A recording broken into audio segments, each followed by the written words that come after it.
Bonjour, cette vidéo est consacrée à une étude astrologique sur les liens entre l'éclipse de soleil du 12 juillet 2019 et des thèmes individuels. Premier thème, celui de l'éclipse. Voici la carte du ciel de l'éclipse du 2 juillet 2019 à Paris. Il existe plusieurs méthodes pour étudier les éclipses. Je simplifie un peu. Selon l'astrologue français Morane Villefranche, astrologue officiel du roi Louis XIV, toute configuration est valable jusqu'à la prochaine configuration du même type. Donc une éclipse de soleil est valable jusqu'à la prochaine éclipse de soleil, ce qui signifie que l'éclipse de soleil du 2 juillet 2019 est valable jusqu'au 26 décembre 2019. Une éclipse de soleil est une nouvelle lune, donc une conjonction soleil-lune, proche d'un nœud lunaire. C'est le cas ici. Cette éclipse a lieu à 10,40 °, du signe du Cancer. Cette éclipse ne va pas affecter tout le monde. Les personnes les plus impactées sont celles qui ont un facteur astral important situé à 10,40 °, Cancer ou en aspect majeur à ce dernier.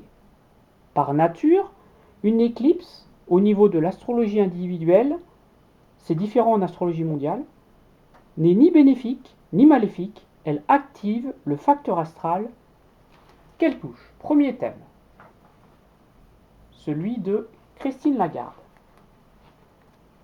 Le voici. Christine Lagarde, la Française Christine Lagarde est la directrice générale du Fonds monétaire international, le FMI, depuis 2011. Elle va devenir la première femme présidente de la Banque centrale européenne, la BCE, à partir du 1er novembre 2019, donc pendant la durée de l'éclipse. La dernière éclipse de soleil avant cette nouvelle prise de fonction est celle du 2 juillet 2019, donc on l'a vu à 10 °, Cancer. Cette éclipse s'oppose exactement à son soleil natal, 10 °, Capricorne. Effectivement, on a une mise en lumière, soleil, en maison 9, à l'étranger, pour des fonctions supérieures, car le siège de la Banque centrale européenne est à Francfort, en Allemagne, et Christine Lagarde est née à Paris, donc la maison 9, c'est bien l'étranger. Notons que l'éclipse de soleil précédant sa nomination au Fonds monétaire international, le FMI, elle a été nommée au Fonds monétaire international le 5 juillet 2011. L'éclipse qui précède cette nomination a lieu le 1er juillet 2011, à 9 degrés Cancer, ici. Et là aussi, on a une mise en lumière soleil à l'étranger, en maison 9. Le siège du Fonds monétaire international est à Washington. Thème suivant.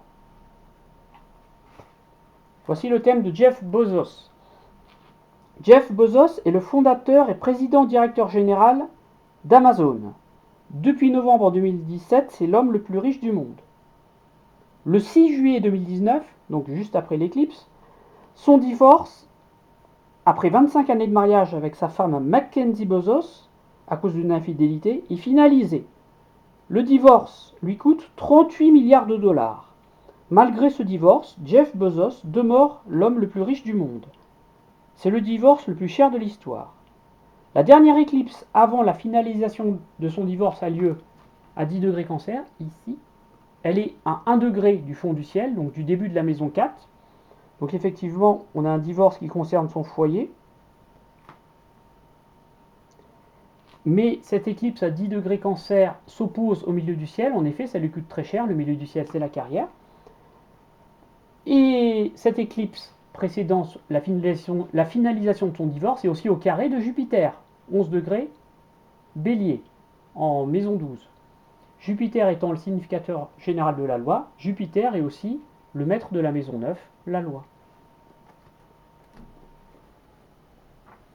Donc effectivement, ça marche très bien chez Jeff Bezos. Thème suivant, on va voir les thèmes des jumeaux astrologiques Neymar Junior et Nabila Benatia. En effet, le footballeur brésilien Neymar Junior et la star de la télé-réalité française Nabila Benatia sont des jumeaux astrologiques car ils sont tous deux nés le 5 février 1992. Alors Neymar Junior, au moment où je fais la vidéo, donc le 12 juillet 2019, est encore en contrat avec le Paris Saint-Germain pour 3 années Il désire quitter le club parisien pour retourner idéalement au FC Barcelone, mais les négociations, ou un autre club, s'avèrent compliquées car Paris veut rentrer dans ses frais et le club parisien a déboursé pour l'acheter 222 millions. La dernière éclipse de soleil,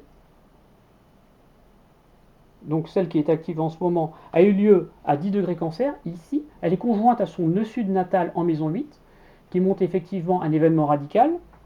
Donc ce sont les négociations avec le PSG. Mais la maison 8 est aussi en analogie avec le viol, et Neymar est impliqué dans une histoire de viol. Alors on va voir la différence avec le thème de Nabila. Alors on voit bien que Neymar, lui, est né le 5 février 1992, il est ascendant Sagittaire.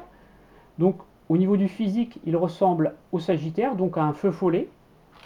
Et c'est quelqu'un qui bouge beaucoup, qui est très mobile. Alors que Nabila Benatia, née le 5 février 1992, elle est ascendant Capricorne. Le maître d'ascendant est Saturne en domicile en Capricorne. La rend plus longiligne. Le nœud nord proche de l'ascendant allonge son apparence. Et donc elle est d'une taille moyenne plus grande que les femmes de sa génération. D'autre part, chez Nabila, la quintuple conjonction nœud nord, Vénus, Uranus, Neptune, Mars est en maison 1. Donc ça montre qu'elle axe beaucoup sa vie sur la maison 1. Donc chez elle, c'est le physique. Alors que chez Neymar, la quintuple conjonction nœud nord, Vénus, Uranus, Neptune, Mars est en maison 2. Donc la maison 2, ça montre que Neymar est très intéressé par l'argent. Actuellement, Neymar est enceinte de son premier enfant depuis environ 5 mois, donc elle va accoucher pendant la durée de l'éclipse. La dernière éclipse avant son accouchement a lieu à 10 degrés Cancer. Ici, elle est conjointe à son nœud sud natal, donc elle est en maison 7. On a bien un conjoint qui est concerné. Alors, comme le nœud lunaire sud est un facteur invisible à l'œil nu, il est nécessaire d'étudier le dispositeur de ce nœud pour comprendre l'effet de l'éclipse. Comme le nœud sud est en Cancer, le dispositeur du nœud sud est la Lune. Donc chez Nabila, la Lune, donc, qui est touchée par l'éclipse à cause du nœud sud, excusez-moi, la Lune maîtrise avec les almouthènes la maison 5, les enfants, et la maison 7, le conjoint. Alors que chez Neymar, on a aussi le nœud sud en Cancer. Le dispositeur du nœud sud est la Lune maîtrise chez Neymar la maison 6, le travail obligatoire avec les almouthènes, et la maison 8, un événement radical. Donc il peut s'agir d'une nouvelle négociation d'un contrat difficile, donc de foot là, et puis d'une histoire de viol présumé qui était à éclaircir. Thème suivant. Thème suivant. Alex Morgan. Je n'ai pas retrouvé l'heure de naissance d'Alex Morgan. Alex Morgan est une footballeuse internationale américaine. C'est une des joueuses les plus populaires au monde. Elle compte presque 13 millions de followers sur les réseaux sociaux en 2019. Elle a disputé la Coupe du Monde féminine 2019 en France. Le jour même de l'éclipse, en fait, l'éclipse a eu lieu le jour de son anniversaire. Elle est née le 2 juillet 1989, l'éclipse a eu lieu le 2 juillet 2019, le jour de ses 30 ans. Le jour de l'éclipse, donc le 2 juillet 2019, elle a marqué un but décisif en demi-finale qui permet à son équipe d'accéder à la finale et de remporter la Coupe du Monde. Cette éclipse à 10 Cancer est conjointe à son soleil, donc ça lui permet une mise en lumière. En effet, Alex Morgan est la capitaine de l'équipe des États-Unis et elle termine meilleure buteuse de la Coupe du Monde à égalité avec sa compatriote Megan Rapinoe avec 6 buts inscrits. Thème suivant. Il s'agit du thème de Luigi Ventura. Comme pour Alex Morgan, je n'ai pas retrouvé l'heure de naissance de Luigi Ventura. Monseigneur Luigi Ventura est un archevêque catholique romain italien devenu le représentant officiel du Vatican. Le terme officiel est nonce apostolique en France depuis 2009. Le 8 juillet 2009, le Saint-Siège a levé son immunité diplomatique. Le Vatican ouvre la possibilité que le représentant du pape soit jugé en France, ce qui est exceptionnel. En effet, Luigi Ventura est visé par une enquête à Paris pour agression sexuelle. La justice enquête sur 6 plaintes en France, selon le journal La Croix. La dernière éclipse de soleil avant la levée de son immunité diplomatique a lieu à 10 Cancer, ici, soit conjointe à son Saturne natal, 8,52 Cancer, ici. Donc chez Monseigneur Luigi Ventura, le Cancer signifie la famille, comme c'est un ecclésiastique, la famille chez lui, c'est l'Église catholique. Et le problème qu'il rencontre est amplifié par le transit de Saturne au Capricorne. Thème suivant. Laetitia Hallyday. Laetitia Hallyday est la quatrième et la dernière femme de Johnny Hallyday. Dans son thème astral, elle est confrontée un peu à la même histoire que Luigi Ventura. On constate dans le thème de Laetitia Hallyday que Saturne est à 11 degrés Cancer, alors que chez Luigi Ventura, Saturne est à 8 degrés Cancer. Donc on remet le thème. Donc le Saturne de Laetitia Hallyday et le Saturne de Luigi Ventura sont tous les deux touchés par l'éclipse, mais les conséquences sont différentes. Laetitia Hallyday est actuellement en conflit avec les deux premiers enfants de Johnny à propos de son héritage. En effet, le 8 juillet 2019, Laetitia Hallyday a fait appel de la décision de la justice française qui reconnaît Johnny Hallyday comme résident français, ce qui remet en cause le testament de l'artiste, nettement à l'avantage de Laetitia. Donc, la dernière éclipse avant cette contestation de Laetitia a lieu ici, à 10 Cancer, donc elle est conjointe à son Saturne natal, donc Saturne peut représenter Johnny, un mari plus âgé, mais aussi une contestation au niveau de la famille, Cancer, et la famille de Laetitia, bah, c'est la famille élargie de Johnny, hein. Donc c'est aussi ses autres enfants. Et enfin un dernier thème pour finir. Angela Merkel, la chancelière fédérale d'Allemagne depuis 2005, actuellement sa capacité à gouverner est remise en cause par des interrogations sur son état de santé, après qu'elle ait été victime à 3 reprises de crises de tremblement de plusieurs minutes, et ce depuis juin 2019. Que suggère l'éclipse de soleil du 2 juillet 2019 à 10 Cancer, dans son thème? Cette éclipse est conjointe à Mercure natal.